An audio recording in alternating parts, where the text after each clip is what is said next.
Hello, all. Today I am going to learn about forward from there, and I have learned before that whatever earlier we have discussed, we have seen here uh, how to write uh, hello world in the Python programming. Then right now today we will learn how to check data structure of any variable's name. We will talk it later all the information about the variables. So in Python language, there is no need to define all the things. Which one is string and which one is integer. It will automatically predict here. So like one. So I want to be check this one types. So we have to write it like command type one. Then it will see the. Then it will give the output for us to see what is the answer. So let's type it here.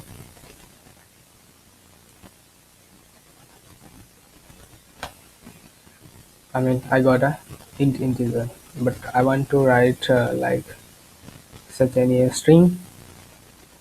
So this is a string. I got that. So please write it code at my notebook so we can refer in the future.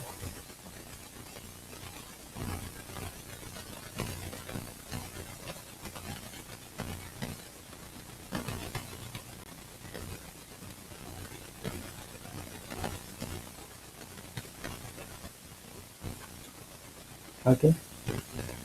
So write this just because of earlier we have seen here that code is not working. So let's see uh, write it actual code which is required. Then we have learned about the function. So function, why function is required. Function is required for us when we are trying to do some any operation in a Python. There need to be a write some function for that operation. It will help you. Uh, so there is three component. One is to define your function by keywords def. Then you have to write some function name, and then you have to provide argument. How much argument you have needed, you have to provide here uh, previously, or it may be a different way you can define here. I'll talk it later. Then what operation we want to try it. So we have written here the sum. So we want to sum up it, and then I'll get your output. So let's execute this code on our Jupyter notebook. Is it working or not? So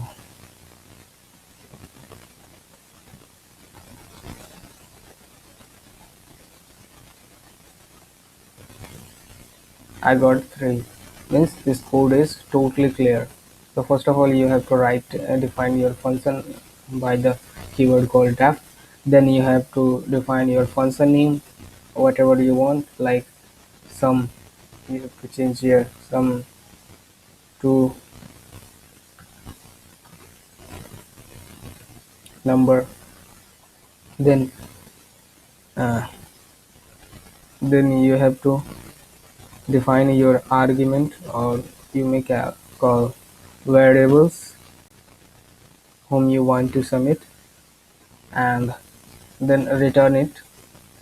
So why not, why here is we are returning here.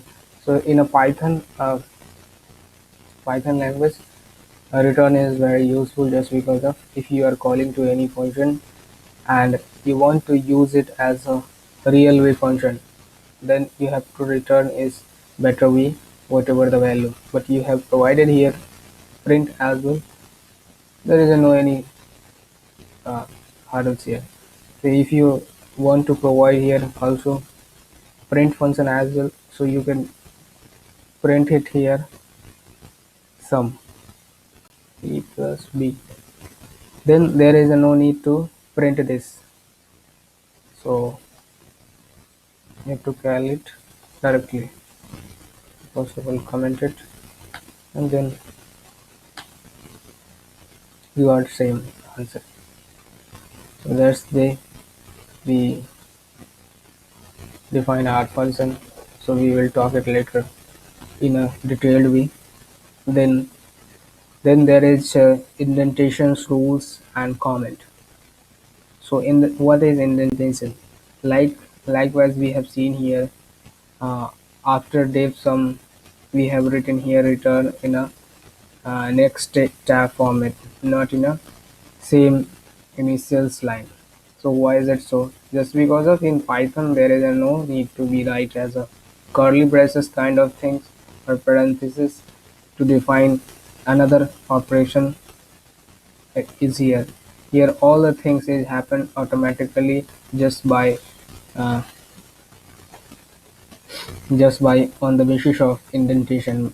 Means you have to provide tab format here, and another operation in a different line. So that's the way you have to write. Like here we have written some examples like for I in a range 100, then print I. So like it is a uh,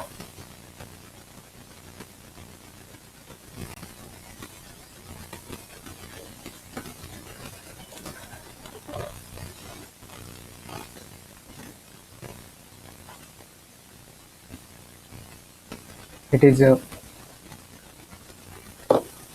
is a way to write. We will talk it later. So we have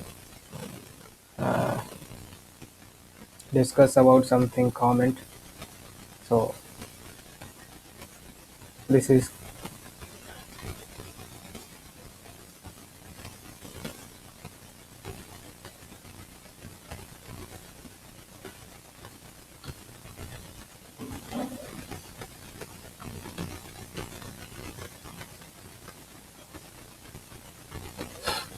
so we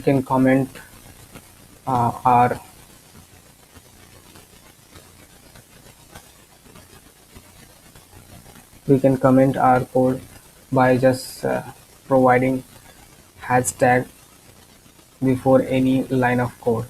So commenting means we have to ignore commenting means our compiler should ignore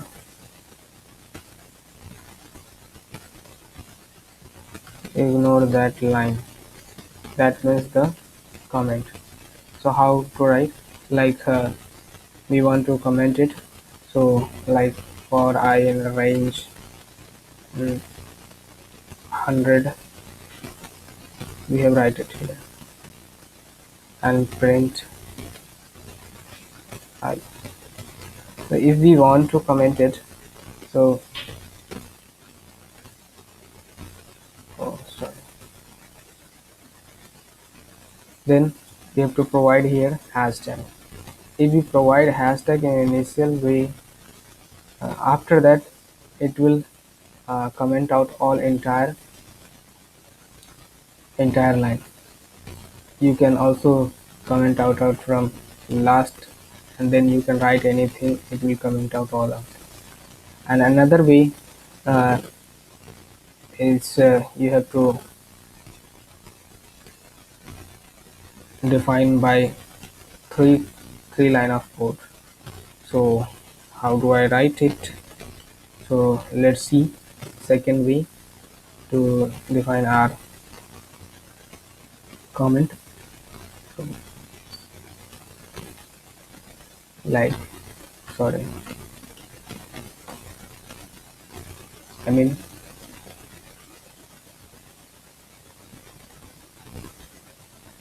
1 2 3 4. So we have to see here on a compiler how is it working. Let's see.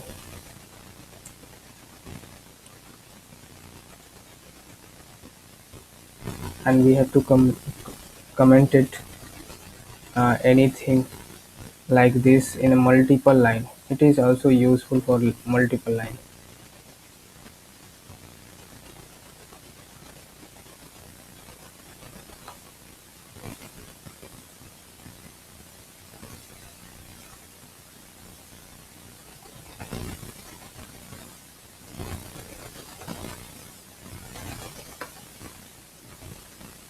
So let's see what is in E.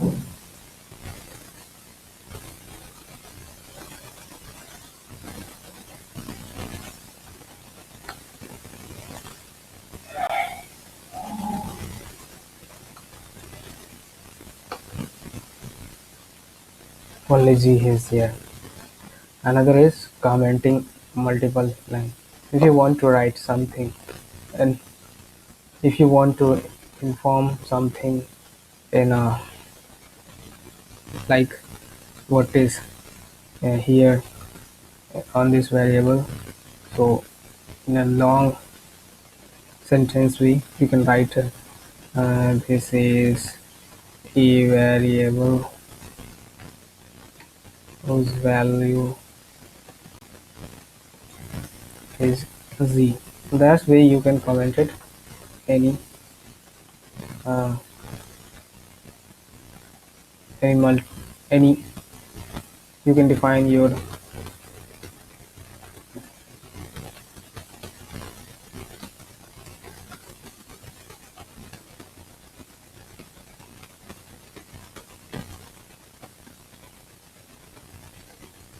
you can define your comment. It's another way. Then we have to seen about the variables and data type in the next session. Also, it is a very vast topic. It will take one complete lecture, so we will discuss later. And today is over right now. We have discussed about indentation rule and comment, and then we have talked about the function. And also, I have seen about the data type of how to check data type of any variables. So likewise, here's checked it means uh, we have seen three topics today. So that's all today. Thank you.